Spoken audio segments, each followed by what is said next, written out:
I'm absolutely delighted to talk to you about our first session today, and the title, Innovation Doesn't Have to Be So Hard, is a perfect introduction to a seminar that's focused on innovation, IT, and cyber security. So I think it's a great way to start off today, and will provide an excellent foundation for what we're going to do. We've got two great speakers to help you learn about innovation. Patrick Sullivan from Telos Corporation, also a part-time professor with us, and Todd Davenport from Global Payments. And both of them, as you saw earlier, are very involved in ISC Squared, Middle Georgia's chapter. So please join me in welcoming Mr. Sullivan and Mr. Davenport.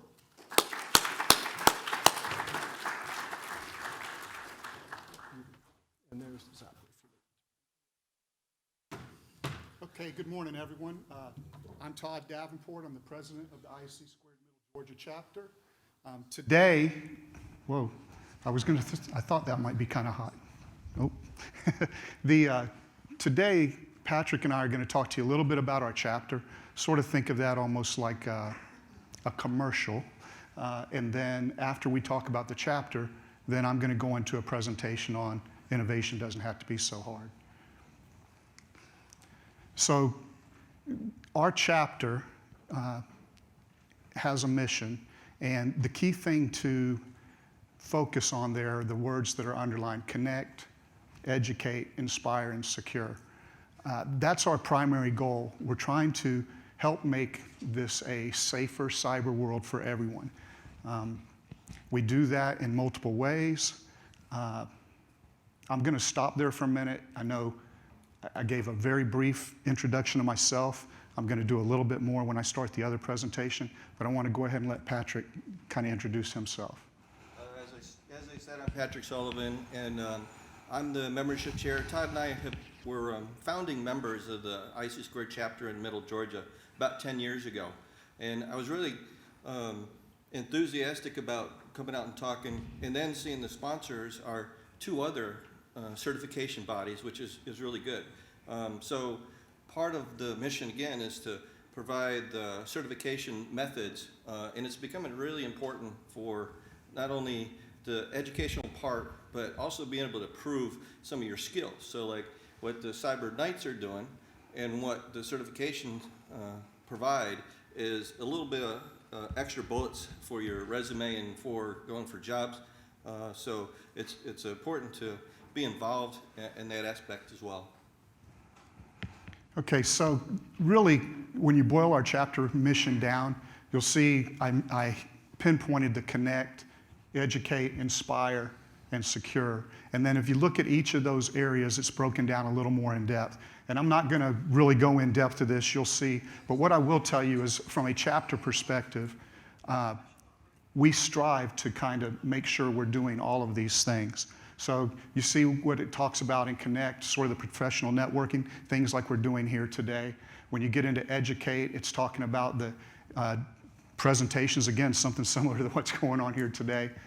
Inspire and Secure are areas that are more taking it to the next level, I would say, trying to get that next generation of people interested in cybersecurity and actually helping organizations, maybe small businesses and things like that, secure their networks. And part of we're one of the chapters, and the chapter program is international.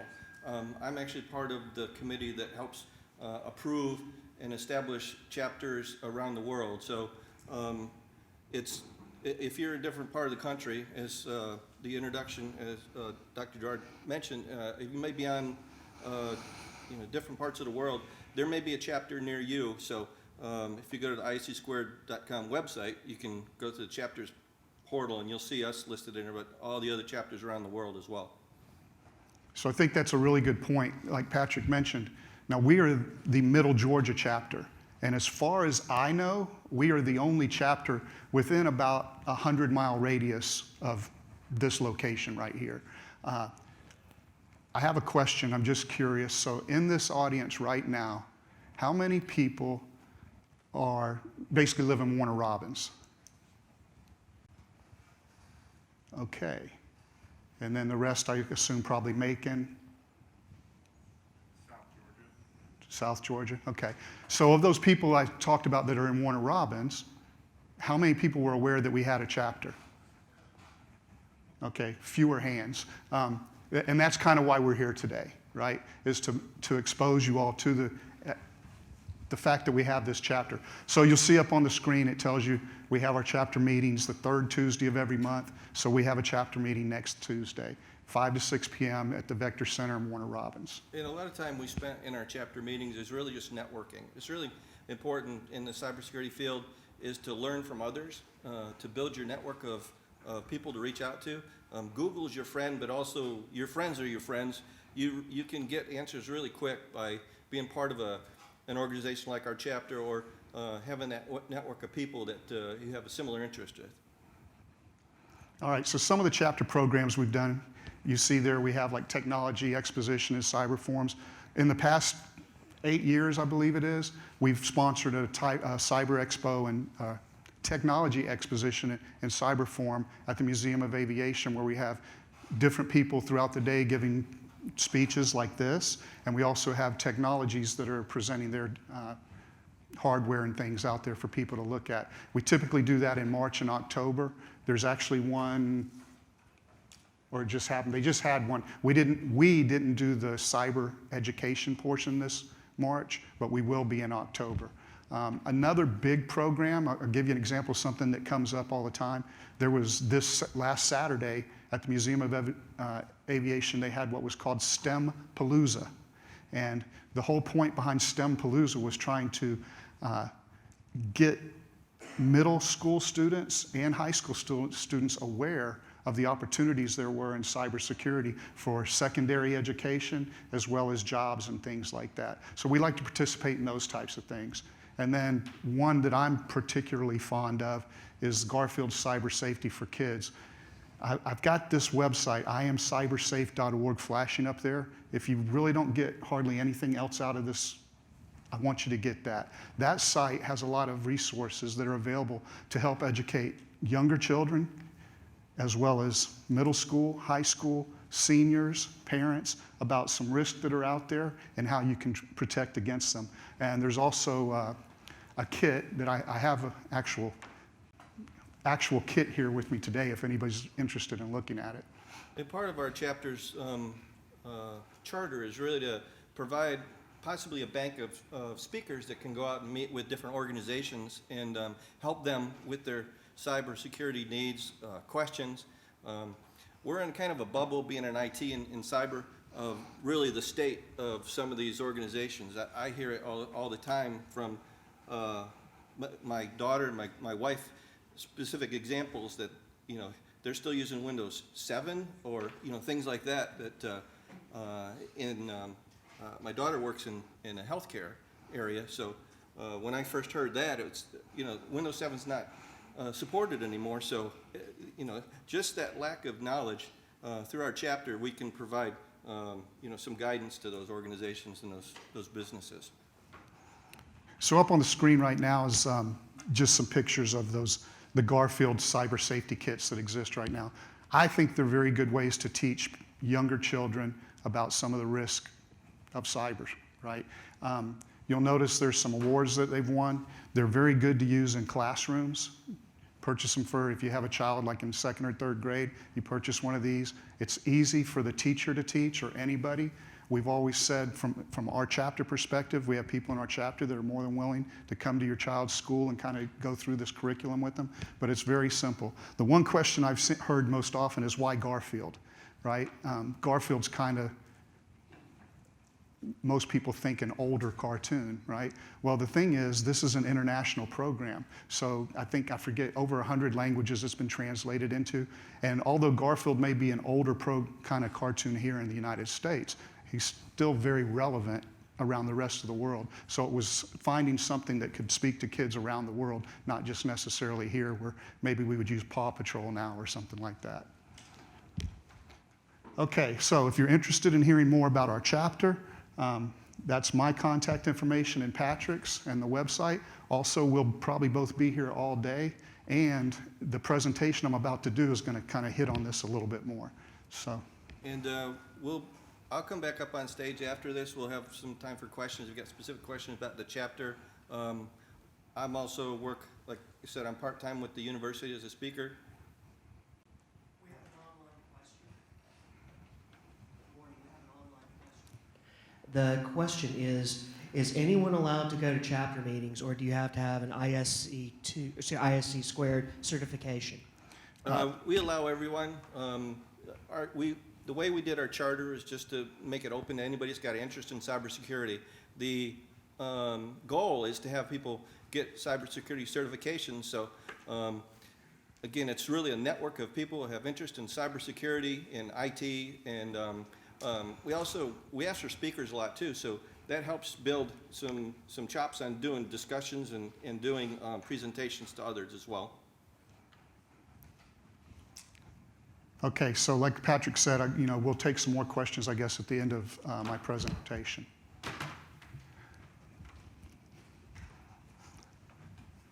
Okay, so a little bit more about myself. I'm 57 years old. I've been married for almost 37 years. I've got 2 adult sons and one incredible 6-year-old grandson. I don't think of myself as being particularly geeky or technical. I really like to study a lot about leadership, and I follow a lot of leadership and do a lot of reading on leadership and things like that, watching TED Talks and those kind of things. So a lot of this discussion is not going to get into real technical things, but more, I think, trying to set your mind to understand really what innovation is, right? So chances are most of you in this room have either been in a meeting or will be in a meeting, and your boss is going to walk in and he's going to say, we need to innovate. And that's about the extent of what he's going to say. He's not going to tell you how to innovate. He's not going to tell you where to innovate. He's just going to tell you, we need to innovate. Well, if you're like me, when I hear we need to innovate, the first thing that pops into my mind is Steve Jobs and Apple, Jeff Bezos and Amazon, Elon Musk and Tesla, right? And I'm not them. So I'm immediately put at a disadvantage and feel intimidated, like, well, how am I going to innovate, right? So I think to kind of have this discussion, we need to sort of be on the same mindset of what is innovation. So I decided, well, let me look at, if you're of my age, you look in the dictionary, right? So looking at Merriam-Webster dictionary, and it says innovation, the act of innovating. Now that tells me a lot, right? So I said, well, let me go down a little bit more and see what it says about innovate.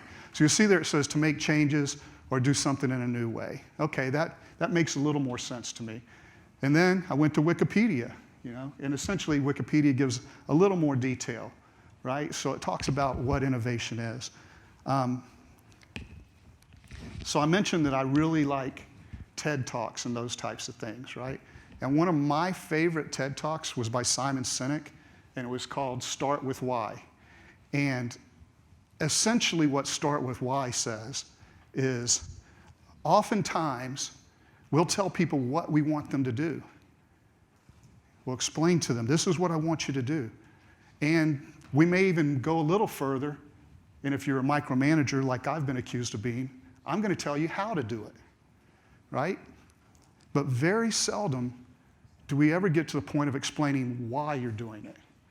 And it's truly, I think, in our DNA to ask the question why. I think of when I was growing up, and my father asked me to do something, or told me to do something, one of the first things, well, for a while, one of the first things I would say is why. And I think most people in my generation, the response you got was, because I said so. You didn't need to know anything more than that. Dad said do it, do it. But that didn't stop us from being inquisitive and wanting to know why. I mentioned I have a 6-year-old grandson, and I've watched him over the last 6 years, and I had seen this presentation before. And pretty much everything I asked him to do, he asked me why. And I try to make a point of explaining to him why I want him to do whatever it is. So I think it's important to understand, why do we innovate? And for the most part, we innovate because we have a challenge and we need a solution. Now, a lot of people would probably use the word problem, I don't like to use the word problem. I like to look at things as a challenge. But also problem implies there's something wrong. And innovation isn't just about fixing something that's wrong. Innovation might be making something better, right? One of the old-time things you used to hear is, don't fix it if it ain't broke. Well, that doesn't work in a world of innovation. In innovation, something could be working perfectly fine. It doesn't mean it can't be better. Now, I suspect some people would argue with me on this, but I'll give an example. I love Oreo cookies, but I love the original Oreo cookie.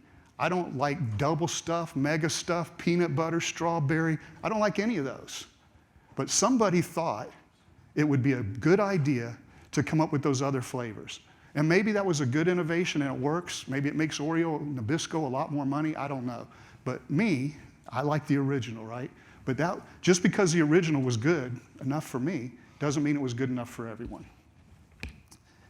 All right, so this is kind of a question I have for you all. What do you think, and this is opinion, so there's no right or wrong answer. I'm going to give you what my answer is, but no right or wrong answer. What do you think the number one challenge facing the cybersecurity community today is?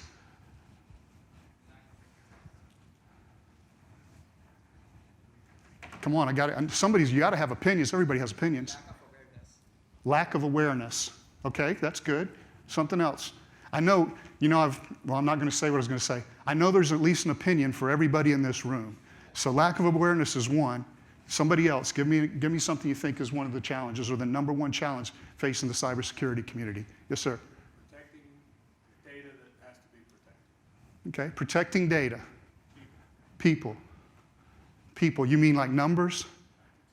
People touching all your technology. Okay. Anybody else? No other opinions? Yes, sir. I say complacency. Complacency? Okay, that's good. All right.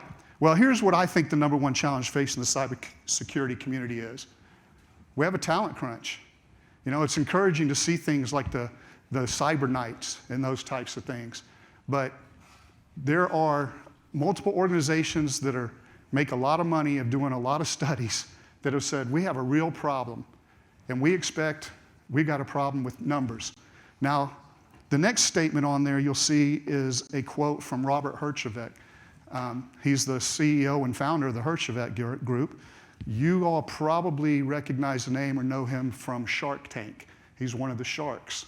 So he says there is a 0% unemployment rate in cybersecurity. So another question. How many people out here consider themselves to be cybersecurity professionals and are looking for work? Anybody unemployed? Okay, we got a few unemployed people there. I saw someone looking for work but not unemployed, so hopefully your boss isn't in the room, right? Okay, so I think that's true, but let me tell you something about this. I think that's a good thing, right? And again, we're going to get into more of this, but understand cybersecurity is hard. If you're interested in going into cybersecurity, it's not easy. You better be prepared to be a lifetime learner because it's constantly changing. You can make some good money, and there's jobs everywhere. And again, when I get further in, you'll see what I'm saying. But anyway, this is a challenge facing everybody, right? I think there's a simple solution. Now, my solution might not work, but I think there's a simple solution to this. The ISC Squared Middle Georgia chapter we just talked about, I told you what our mission was. We're not accomplishing our mission. Again, I think there's a simple solution. And we're going to get into that. I'm going to help, you guys are going to help me. This is going to be almost like an innovation workshop somewhat, okay? All right, so to start, what I want to do is I want to do a little exercise. In a minute, I'm going to, maybe not a literal minute, but I'm going to put up a number on this screen. And I want you guys to look at that number. That number is going to go away, but I want you to be able to tell me that number, repeat the number back to me. So I'll put it up on the screen, it'll be up there for a few seconds, and then I'll take it down, and then I'm going to ask you to repeat that number to me. Okay? Now, is everybody ready? Okay.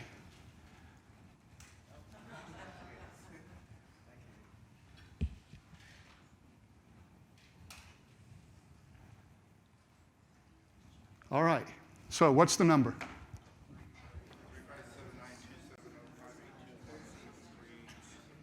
I heard a lot of mumbling. Okay, so, and I see some people. So here's the point.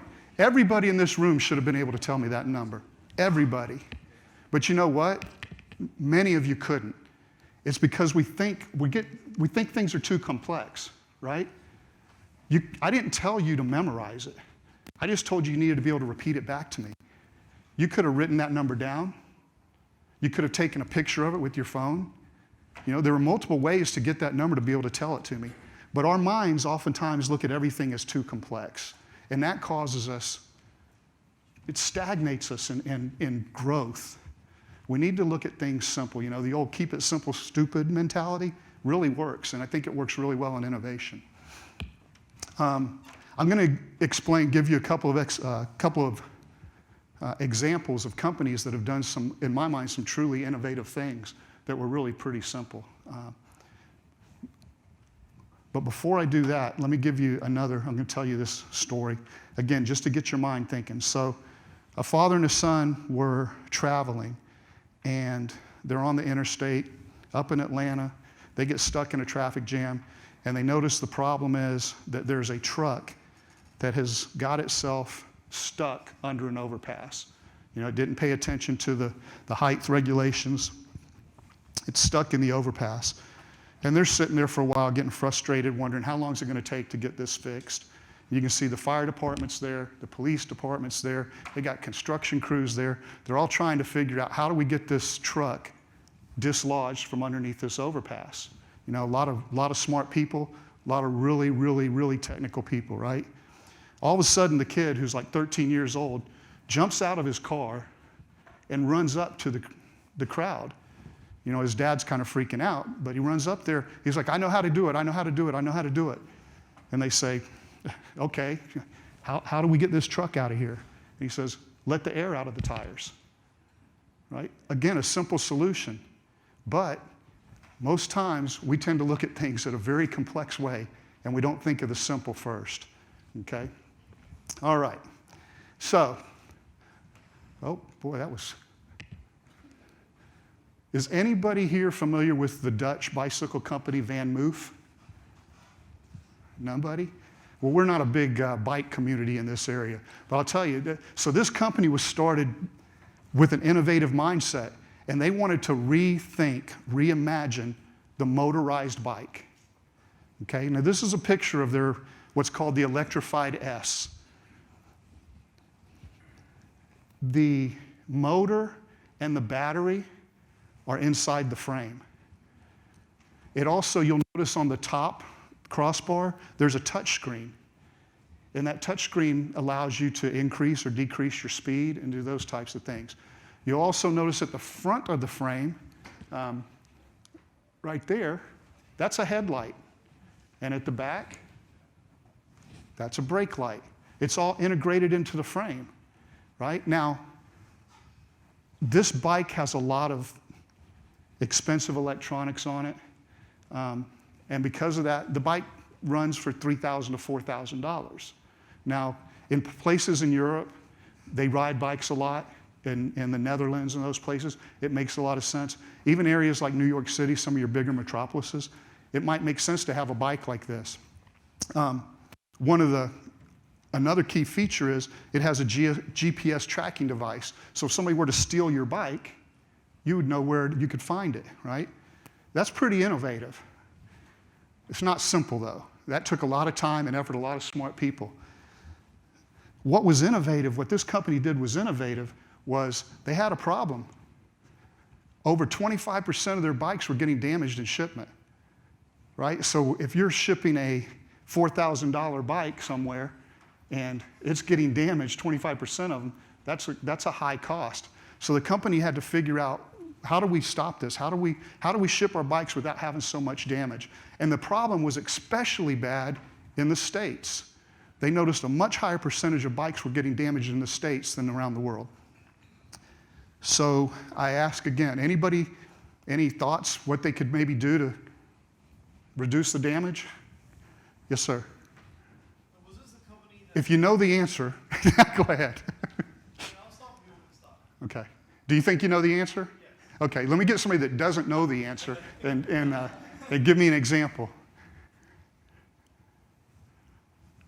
Nobody has any ideas. So I would tell you, if I was the manager at Vanmoof and you worked for me, you probably would be out of a job right now because you won't even give me a suggestion how we can fix our problem, right? So go ahead. Probably put in a different type of packaging. Different packaging, yeah, like more bubble wrap or Yeah. more foam or something like that. We got people looking for jobs. Hey, Maybe disassemble it before shipping? disassemble it before shipping? Is that what you were going to say? Okay. I mean, I think those are good ideas and those make sense. Well, what this company did to me was, I think, I'll say ingenious, because it's something I never would have thought of. They did change their packaging. What they did was they realized, what do people in America really treasure, right? And it's a large screen TV. And the boxes that the bikes ship in is about the size of most of your large screen LED TVs. So all they did was put a picture of a TV on the outside of the box. That reduced their damage by 80 to 90%. How simple was that? It didn't cost them a lot of money to come up with a solution. I don't know how many hours of engineering they spent figuring this out, but I mean, that's incredible. And that's what I'm getting at. You don't have to invent the next smartphone. You can come up with an innovation that will help you and your company by simply changing a picture on a box. You know? Okay, another one, United Parcel Services. I'm sure most of you are familiar with UPS, and many of you may know what they did. Let me ask you this, do you know what they did? Anybody, just raise your hand if you know what their innovation was. Okay, I got 2 or 3 people, okay. So United Parcel Service, you know, the way they make money is by being efficient. They have to deliver packages faster and provide good customer service, right? Now, UPS has about 96,000 trucks on the road every day. They have hundreds of planes, and they deliver millions of packages. So they asked their logistics group to do a study and figure out where they could be more efficient, right? Their logistics group studied all the data, and they realized that taking a left turn was costing them a lot of money. They crunched the numbers, and by taking left turns out of a driver's route, they realized it would save them, or not would save them, it saved them 10 millions of gallons of gas a year. They also understood that left turns are the reason for the majority of accidents, because you're turning into oncoming traffic. Left turns also added an additional 30 to 45 seconds to every route on a driver's route, right? So, you know, I already said it saved 10 millions of gallons of gas the first year. It reduced every driver's route by 6 to 8 miles. And you know, if you multiply that each day times 96,000 trucks, but I think even more importantly, especially to this generation, is by taking left turns off the routes, they were able to prevent 100,000 tons of CO2 from entering the air. That's the equivalent of taking 21,000 trucks off the road. I mean, that's pretty significant. Again, that's a simple solution. Now, it might have taken some time to get there, but I mean, in the end, they didn't have to create a new truck. They didn't have to go from a gas truck to an electric truck to a natural gas truck. They made one simple solution. So the whole point really behind what I'm here to do today is get you thinking in this more simpler mindset, right? Okay. I think my battery must have died. Let me try something. Oh, wait, there we go. Okay. All right, so the number one challenge facing the cybersecurity community today. I told you all that I think I have a solution. I'm going to give you some numbers and explain to you where I think there's a problem, and then I'll tell you what I think the solution may be. Hopefully you guys can read that okay, but if not, this is what's called the Cybersecurity Workforce Heat Map. It's put out by a company called cyberseek.org, and they work with the National Initiative for Cyber Education, right, which is a part of NIST. But you'll notice it shows there's over 500,000 cybersecurity job openings right now. There's a total of almost 1 million people employed within the cybersecurity industry. Now that's nationally. But in Georgia, we have over 18,000 openings right now, and we have 35,000 people employed. So I would think anybody in Georgia looking for jobs, that's a pretty promising number. There's 18,000 job openings right now, right? Okay. Well, I'm going to boil this down a little more. It gets down to the actual certifications. You know, we talked a little bit about different certifications, and this is where I see part of the problem, and I think we need a paradigm shift. You'll notice it shows CompTIA Security Plus.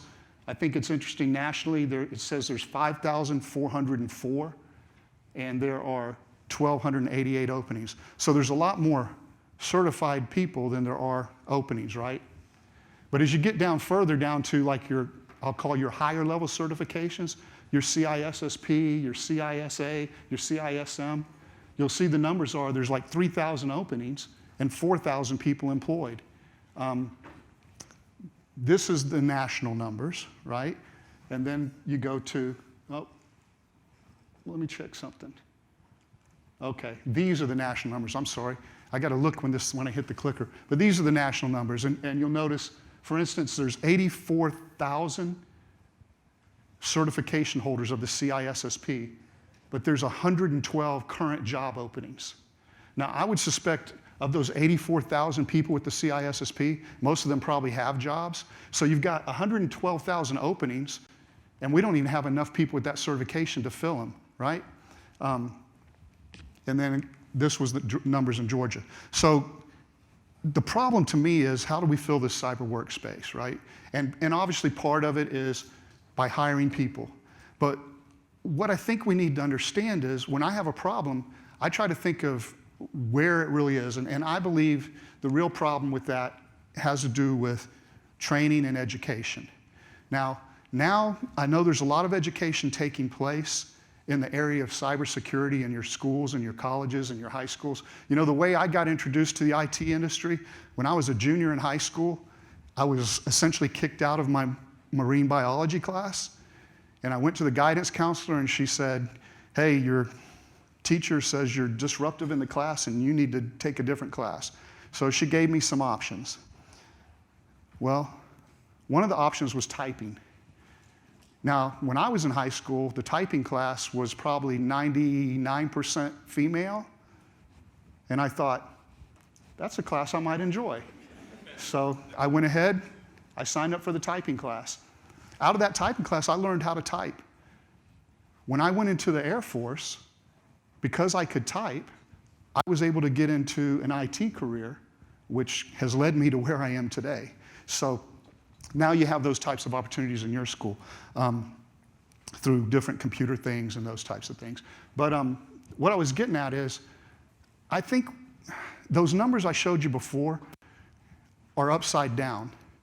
You'll notice there was a lot more open positions for the management level certifications than there were for the, I'll call the worker bee certifications, right? So think of that. That'd be like saying, if you had more students, or if you had a lot more professors than you had students. It doesn't make sense. Why would I need 100,000 CISSPs and only 5,000 Security Plus? But what we've done is we've put so much value in these certifications, and believe me, they are valuable. I'm not trying to say they aren't. But we haven't educated the hiring managers to understand what these certifications are and why they're needed. And say, no, I don't need 15 people over here with CISSPs. I need 14 with Security Plus, and I need 1 with a CISSP, okay? So the other thing is, we get so reliant on these certifications. I believe really the solution is, I look to the military. I think our military is probably the best training organization in the world. They take somebody straight off the streets in high school. They don't get real concerned about what qualifications do you have, what certifications do you have. They say, you come to us, we'll train you to do what we need you to do. Now, we have a lot of really smart people in cybersecurity that are capable of training the next generation of cybersecurity professionals. So I think one of the ways we can help fill that gap is by not making people have to have all these high-level requirements, but have a basic aptitude and the want to learn. And if we hire people at those entry levels, we let those people that already have the skills train them. The military understands it. Our government doesn't understand it, because if you look for government positions, they're always going to ask for all these high-level certifications when they're even looking for somebody at a basic level. So that basically, that's my simple solution, is hire people and train them, right? Quit getting so caught up in all the certifications. Do we want people with certifications? Absolutely. Does everybody have to have a certification? No. Not if you hire good people and you're capable of training them. All right. The next problem I talked to you guys about is our chapter. We are not meeting our mission. Now, I had showed you before, our mission is kind of fourfold, right? Connect, inspire, or connect, educate, inspire, and secure. We do a really good job of connecting. We have monthly meetings. We sit there and we talk about different things. We have people that come in. It really is a great networking. I know of more than one person in our chapter today that got their current job through someone they met at one of our meetings. We do a good job in educating. We have people like me will stand up and give a presentation on something. We bring in industry experts to provide presentations. We do those cybersecurity forums I mentioned twice a year. We're looking at other ways. But where we're really failing is in the inspire and secure. And I believe the primary reason that we're failing in those areas is really in this room, right? It's numbers. I did a survey earlier, and I think about 3/4 of the people that said they lived in Warner Robins, which is where our primary membership is, 3/4 of those people didn't even know our chapter existed. And I suspect most of these people have certifications and need to get continuing education. And our chapter is an easy way to get continuing education. You can get somewhere between 10 and 20 continuing education hours a year by attending our events that are free, no cost. Just like this event today, we don't charge. We have no chapter membership fees. We don't charge for the forums. Typically, if you're going to try to get some kind of continuing education, on the low end, you're paying $100 an hour. On the high end, you're paying $1,000 an hour, okay? So what I think we need to do is we need better outreach. We are not reaching really outside of the Warner Robins or the Robins Air Force Base community. And I think this forum today is a good opportunity for us to present ourselves to you and say, look, if you're looking for an organization to get involved in, you'd kind of like to make a difference, maybe help and educate the next generation of people, or you're looking for jobs, you're looking to meet people with shared like mindsets, our chapter is a great opportunity for that. We used to, at one point, held our chapter meetings at the Middle Georgia campus in Warner Robins. For various reasons, we had to move from there. But the point is, I would like to extend a welcome, number one, to everybody in this room. But number two, see if there's some simple way for our chapter maybe to work with Middle Georgia to see if there is some need or some desire to either establish, maybe not a separate chapter, but an offset of our chapter, either could meet possibly up in this area once a month or every other month, and then Warner Robins every other month, but somehow to use that, because I think there's a lot of people that could help us to inspire and secure. We just don't have enough people right now.